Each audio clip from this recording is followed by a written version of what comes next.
नमस्कार साथियों, मैं आपका साथी रोबिन। आज हम डिस्कस करेंगे रेलवे ग्रुप डी वैकेंसी 2025 की, जो सी नंबर है 08/2024। ये वीडियो इसलिए लेकर हम आए हैं क्योंकि मैंने रेलवे में लगभग 7 साल दो अलग अलग डिपार्टमेंट में मैंने नौकरी किया है।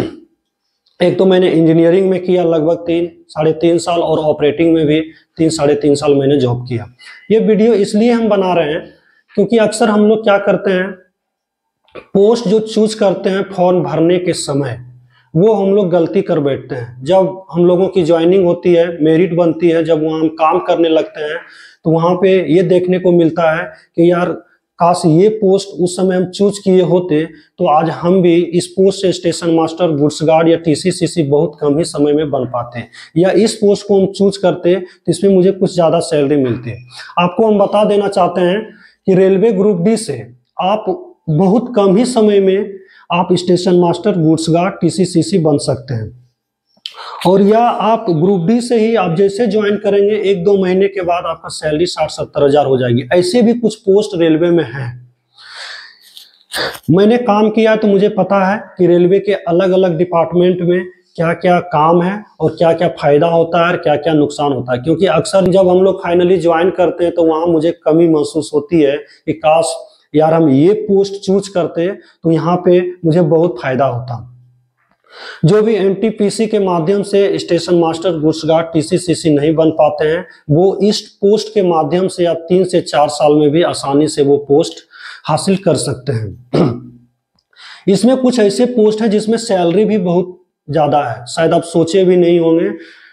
मेरे एक साथी है, ग्रुप डी में मेरे साथ ज्वाइन किए, वो लगभग सैलरी भी 60 से 70 हजार उठाते हैं। आप बोलेंगे ऐसा वो कौन सा पोस्ट है? ये सारी पोस्ट आपको हम बताएंगे। हम लोग फॉर्म भरने में ही गलती करते हैं। फॉर्म जैसे भरते हैं, पोस्ट चुपचाप उठा के डाल देते हैं। हम लोग जनरली बहुत ज्यादा पोस्ट नहीं जानते हैं। जानते से ये ट्रैकमैन होता है, ऑपरेटिंग में पॉइंट्समैन होता है, कुछ इलेक्ट्रिक वाला डाल देते हैं, बस बात खत्म हो गई। लेकिन नहीं, उसमें कुछ ऐसे हिडन पोस्ट है जो कि हमारे लिए काफी लाभदायक है। इसलिए चलिए एक एक करके आप लोगों को हम बताएंगे कौन सा पोस्ट पहले डालें। फाइनली जो पोस्ट मिलना होता है वो तभी मिलता है जब प्रीफ्रेंस में उसको पहले रखते हैं, लेकिन हमारा जो पोस्ट मिलता है सिर्फ प्रीफ्रेंस में पहले रखने से नहीं, उसका मेडिकल क्राइटेरिया होता है या मेडिकल कैटेगरी होता है। अब पहला जो प्रीफ्रेंस देंगे वो, और वो प्रीफ्रेंस में जो पोस्ट होगा, वो पोस्ट का यदि आप मेडिकल क्राइटेरिया को फुलफिल करते हैं तभी जाके वो पोस्ट मुझे मिलता है। ये निर्भर करता है, ये विशेष ध्यान रहे। ऐसा नहीं कि सिर्फ हम पोस्ट डाल दिए और मेरा मेडिकल, जो मेडिकल उसमें चाहिए उस पोस्ट के लिए नहीं है तो मुझे मिल जाएगा। जी बिल्कुल नहीं मिलेगा, आपको फिर दूसरा पोस्ट मिलेगा। इसलिए जो भी पोस्ट फाइनली मुझे मिलता है रिजल्ट के बाद, ध्यान रहे, एक तो पहला मैंने चुना क्या है, जो पोस्ट मैंने चुना है उसमें मेडिकल कैटेगरी क्या चाहिए, ये दोनों यदि फुलफिल कर जाएगा तो वो पोस्ट आपको मिल जाएगा। हम एक एक करके आप लोगों को बताएंगे कि इसमें सिलेक्शन प्रोसेस क्या है और इसमें हम लोग पोस्ट क्या क्या चूज करें जिससे हम लोगों को बहुत ज्यादा फायदा हो।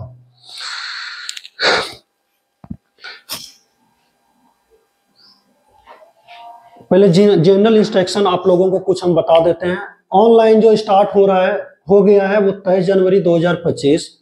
क्लोजिंग डेट जो है 22 फरवरी 2025, यानी 22 फरवरी 2025 ये स्टार्ट हुआ है। 23 जनवरी 2025, 22 फरवरी 2025 तक ये चलेगा। फिर आप मॉडिफाई कर सकते हैं इसको। 25 फरवरी 2025 से 6 मार्च 2025 तक दिया मॉडिफिकेशन का डेट। अभी जो प्रीफ्रेंस हम आपको बताएंगे बहुत सारे भर लिए होंगे क्योंकि 23 जनवरी से ही स्टार्ट हुई थी ये फॉर्म भरना, तो आप यही मॉडिफिकेशन जब होगा तो वहां आप चेंज कर लेंगे। इसलिए हतोत्साहित नहीं होना है। जो हम प्रीफ्रेंस बताएंगे आपको, हम 2 तरह के प्रीफ्रेंस इसमें आपको बताएंगे। टोटल 14 पोस्ट आई है, वो भी 14 पोस्ट है तो रेलवे का मात्र उसमें 5 ही डिपार्टमेंट का पोस्ट है। आप लोगों को पता होना चाहिए, नोटिफिकेशन आप पढ़ेंगे तो आप देख पाएंगे। अब वो कौन सा हो गया? एसएनटी डिपार्टमेंट, जिसको बोलते हैं सिग्नल एंड टेलीकॉम डिपार्टमेंट। दूसरा हमारा क्या हो गया? Electrical department. तीसरा क्या हो गया? Mechanical department. चौथा क्या हो गया? Engineering department. पांचवा क्या हो गया? ट्रैफिक डिपार्टमेंट, जिसे हम लोग ऑपरेटिंग डिपार्टमेंट भी बोलते हैं। ये 5 डिपार्टमेंट मिलकर 14 प्रकार के ग्रुप डी के पोस्ट निकाले हैं, ये ध्यान रहे। वैकेंसी इस बार जो आई है वो 32,438 है। हम लोगों को पता होना चाहिए कि 32,438 जो पोस्ट आई है ओवरऑल इंडिया में, ये बहुत ही कम है।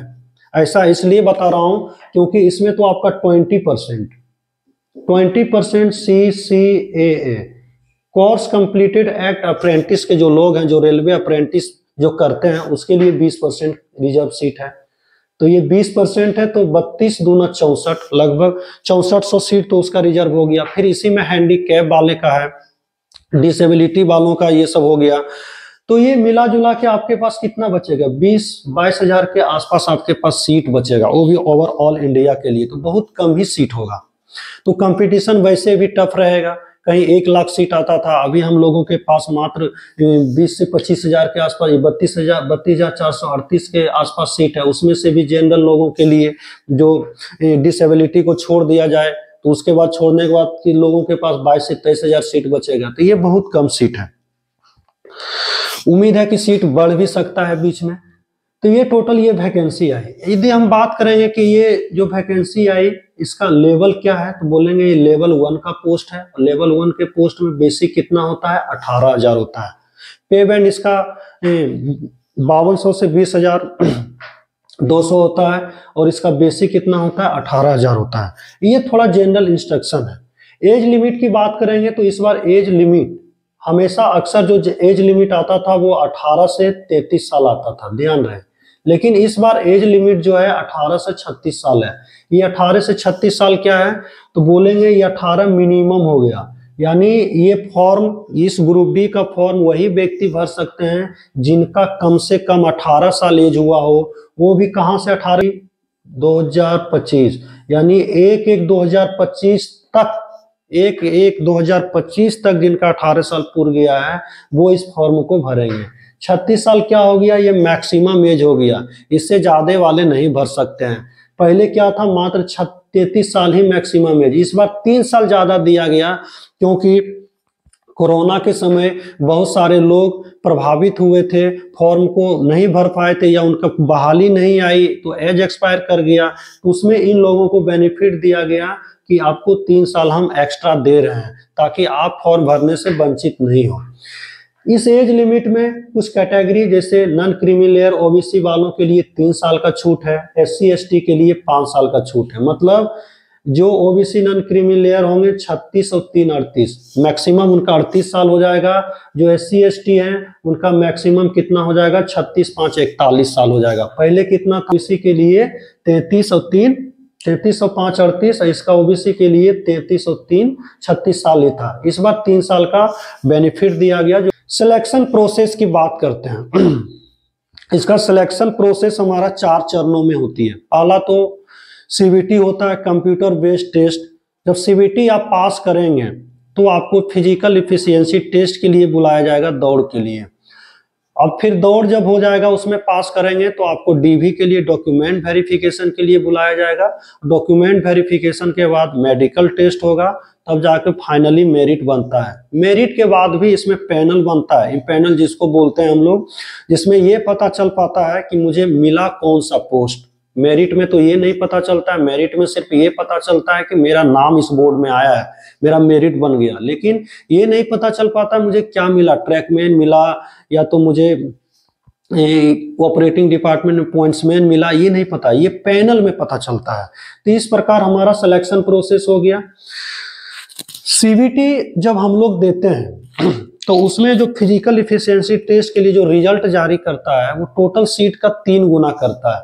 यहाँ पे देखिए टोटल सीट है 32,438, तो 32 दिया 96,000 के आसपास वो रिजल्ट आपको देगा। किसके लिए, तो फिजिकल इफिशियंसी टेस्ट, इसको दौड़ के लिए।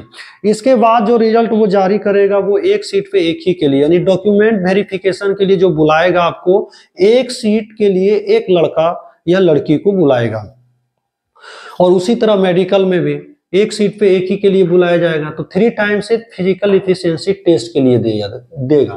तो ये आपको मैंने बताया, ये जनरल इंस्ट्रक्शन है। अब हम बात करते हैं CBT की। CBT में होता क्या है, इसको बोलते हैं हम लोग कंप्यूटर बेस्ड टेस्ट। मतलब पहले एग्जाम हम लोग ऑफलाइन दिया करते थे, पे बैठ के हम लोग को पेपर मिलता था बैठ। लेकिन अब जो एग्जाम होने लगा है 2016 से रेलवे में NTPC से ही ऑनलाइन एग्जाम होने लगा है। इसी ऑनलाइन एग्जाम को बोलते हैं CBT, सी से कंप्यूटर, बी से बेस टेस्ट, कंप्यूटर आधारित परीक्षा ली जाएगी। इसमें जो हमारा सिलेबस की बात करेंगे, टोटल जो क्वेश्चन हमारा होगा उसमें 100 क्वेश्चन होगा। टाइम जो दिया जाएगा वो 1.5 घंटा दिया जाएगा, 90 मिनट दिया जाएगा। इसमें साइंस का क्वेश्चन आपका 25 होगा, मैथ का 25 होगा और रीजनिंग का 30 होगा और जीके जीएस का 20 होगा। एक तरह से समझिए ये सिलेबस है हमारा। क्या है? सिलेबस। मेन जो अहम रोल आपका निभाएगा वो ये तीनों है, रीजनिंग, मैथ और साइंस है। ये विशेष ध्यान रहे। रीजनिंग आपका 30 क्वेश्चन, मैथ 25 क्वेश्चन, साइंस आपका 25 क्वेश्चन और 20 क्वेश्चन जीके जीएस। तो आप समझ सकते हैं मुझे किस पे फोकस करना है। ये यहाँ पे मैंने चैप्टर वाइज सभी का नहीं लिखा है। जनरली मैं ये बताया कि ये 100 क्वेश्चन में सबका भागीदारी क्या क्या है, मैथ का क्या है, रीजनिंग का क्या है, साइंस का क्या है, जीके जीएस, करेंट का क्या है, ये सब मैंने आपको बताया। इस प्रकार 100 क्वेश्चन होंगे सीबीटी में। सीबीटी जब आप पास करेंगे तो फिजिकल इफिशियंसी टेस्ट के लिए, जैसा कि मैंने आपको बताया, ये टोटल सीट का 3 गुना बुलाएगा लड़कों को दौड़ने के लिए। फिजिकल ये दौड़ होता है। इसमें दौड़ भी जो होता है हमारा ये 2 स्टेजेज में होता है, ध्यान रहे। 2 स्टेज में दौड़ होगा, लेकिन वो एक ही दिन होगा। अब बोलेंगे 2 स्टेज में क्या सर? जी बिल्कुल। पहला जो स्टेज होगा वो क्या करेगा? लड़का लोग के लिए, लड़का लोग के लिए बालू से भरा एक बोरी होगा जिसका वजन 35 केजी होगा। 35 केजी बालू भरा होगा एक बोरी में, वो एक टेबल पे रखा होगा, यानी थोड़ा हाइट पे रखा होगा। वो आपको उठाना है और कितने दूर तक चलना है? 100 मीटर तक लेके चलना है। 2 मिनट आपको टाइम दिया जाएगा। ध्यान रहे कि ना तो कोई आपको उठा के कंधा पे देगा, ना तो किसी के सहारे आप उठा सकते हैं, खुद से उठाना है और 100 मीटर की कवर करना है बिना उसको रखे। ऐसा नहीं कि एक बार उठाए और बीच में फिर रख दिए और फिर उठा के चल रहे, नहीं। आपके पास लिमिटेड समय रहेगा, 2 मिनट का समय रहेगा, दूरी 100 मीटर की रहेगी और खुद अपने से उठाना है और उठा के जाके रख देना है 100 मीटर कवर करके। ये लड़का के लिए पहला ये टेस्ट में यदि आप पास करेंगे तब आपको उसी दिन दौड़ने के लिए फिर ले जाएगा। ये मैं अभी मेल की बात कर रहा हूं। दौड़ जो होगा वो कितने का होगा? तो 1 किलोमीटर की दौड़ होगी, 1000 मीटर की। टाइम दिया जाएगा 4 मिनट 15 सेकेंड, जो कि लड़का लोग के लिए बहुत काफी समय है। 4 मिनट 15 सेकेंड मायने रखता है। आप आराम से दौड़ जाएंगे, थोड़ा बहुत प्रैक्टिस रहेगा तो आप दौड़ जाएंगे। तो लड़का लोग के लिए 2 स्टेज हो गया भाई। क्या हो गया? पहला तो आपको 35 केजी उठवाएगा, वो 100 मीटर चलवाएगा, 2 मिनट टाइम देगा, खुद उठाना है और उस 100 मीटर के बीच में रख के नहीं जाना, एक बार उठाना है, फाइनली जहां पहुंचना है पहुंच जाना है 2 मिनट के अंदर, यानी 2 मिनट तक। उसके बाद लड़कों लोगों को दौड़ाया जाएगा 1 किलोमीटर, टाइम दिया जाएगा 4 मिनट 15 सेकेंड। अब बात करते हैं फीमेल की। फीमेल के लिए जो बालू से भरा जो बोरी होगा उसमें 20 केजी उसका वजन होगा। जैसे लड़का लोग को भी कोई उठाने वाला नहीं था वैसे भी खुद उठाएगी और वो भी चलेगा 100 मीटर तक और 2 मिनट टाइम दिया जाएगा, बिना बीच में रखे एक बार उठाना और फाइनली डेस्टिनेशन तक पहुंच जाना है। उसके बाद इसमें जब पास कर जाएंगे तो रनिंग के लिए फिर 1 किलोमीटर इनका भी होगा, टाइम होगा 5 मिनट 40 सेकेंड। 5 minute 40 second. इतना होने के बाद जब ये सब पास करेंगे तो आपका डीवी होगा, डीवी के बाद मेडिकल होगा, मेडिकल के बाद आपका मेरिट बनेगा, मेरिट के बाद पैनल बनेगा। ये आपका सिलेक्शन प्रोसेस हुआ। शायद इतना आप लोग समझ पाए होंगे। अब हम डिस्कस करेंगे कि आखिर पोस्ट क्या चूज करें, क्योंकि सबसे बड़ी बात ये रहती है पोस्ट भरना। क्योंकि आप पोस्ट चूज नहीं कर पाएंगे तो सही तरीके से तो फिर पढ़ने का कोई फायदा नहीं रह जाएगा। और हम आप लोगों को बता देना चाहते हैं कि पोस्ट चूज करना बहुत मायने रखता है। तो शायद चलिए ये वीडियो लंबा हो जाएगा, इतना आप लोगों को बताए, इतना शायद आप लोगों को समझ में आया होगा। अगले जो वीडियो में हम आप लोगों को बताएंगे वो मेडिकल, उसका क्राइटेरिया क्या है वो बताएंगे और कौन सा पोस्ट बेहतर है। हम पोस्ट जो बताएंगे वो विथ मेडिकल के साथ बताएंगे, ताकि आप ये समझ पाए कि पोस्ट तो मैंने चूज किया है लेकिन इसके साथ साथ मेरा मेडिकल भी ये होना चाहिए, तभी मुझे ये पोस्ट मिल पाएगा। चलिए साथियों, फिर मिलते हैं अगले वीडियो में।